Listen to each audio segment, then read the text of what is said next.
All right, this is numbers 5 and 6 on the chapter 4 test review packet.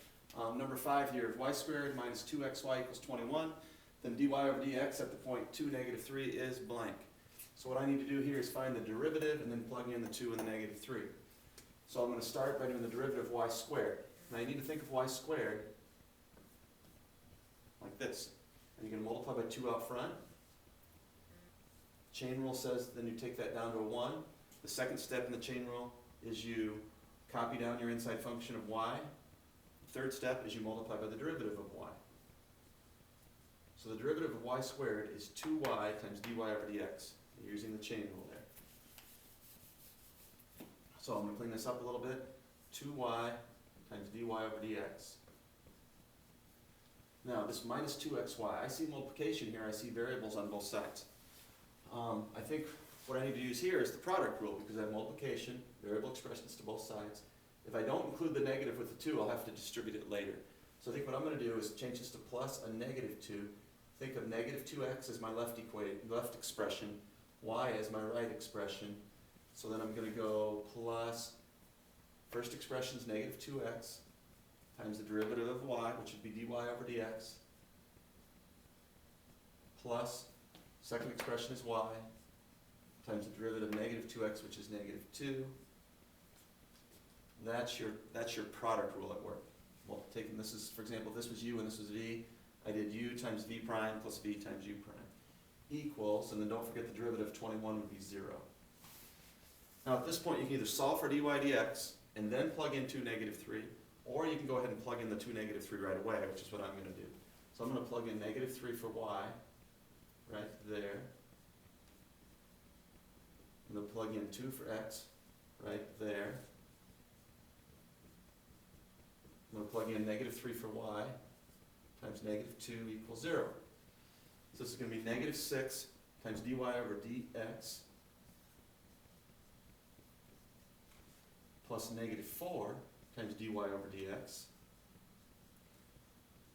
plus 6 equals 0. I can subtract 6 off both sides now.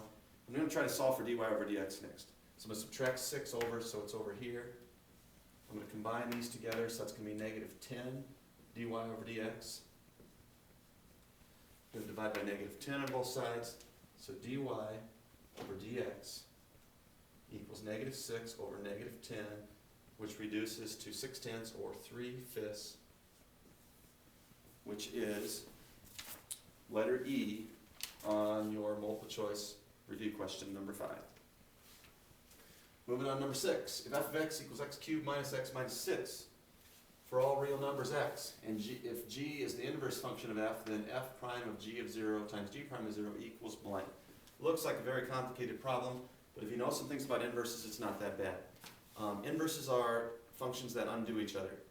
For example, the equation that would convert Fahrenheit degrees into Celsius degrees would be the inverse of the equation that converts Celsius into Fahrenheit. So they undo each other. So if you plug the g function into the f function, this g will undo everything that's being done by f, or f will undo everything that's being done by g, I should say. So you end up with just x as your answer. The same thing if you plug your f function into your g function.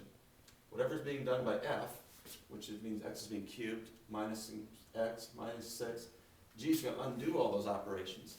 So you end up with just an x again. So that's kind of an important fact to know about inverses. They undo each other. When you plug one into the other, you always get x for all values of x. Now, the next thing to think about is what if I did the derivative of, and we're actually going to focus on this one. If I did the derivative of this on the left side, I would have to use the chain rule because I have an outside function and an inside function. So if I do the derivative of f of g of x,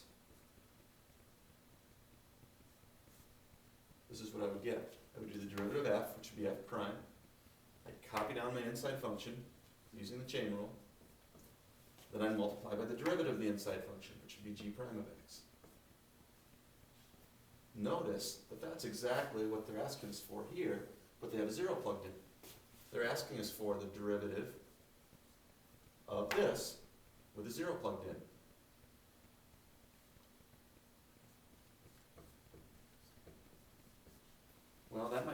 figure out unless you knew that this is equal to x. So then what they're really asking you for, we can make a substitution here. Since we know this is equal to x because f and g are inverses, we can plug an x in place of this. It's really doing the derivative of x, which that's not hard. We know that answer is just 1. It doesn't matter if x is 0 or 10 or a million. The derivative of this expression, which is actually the derivative of x, is 1. So the answer to 6 is B as in boy on your multiple choice question.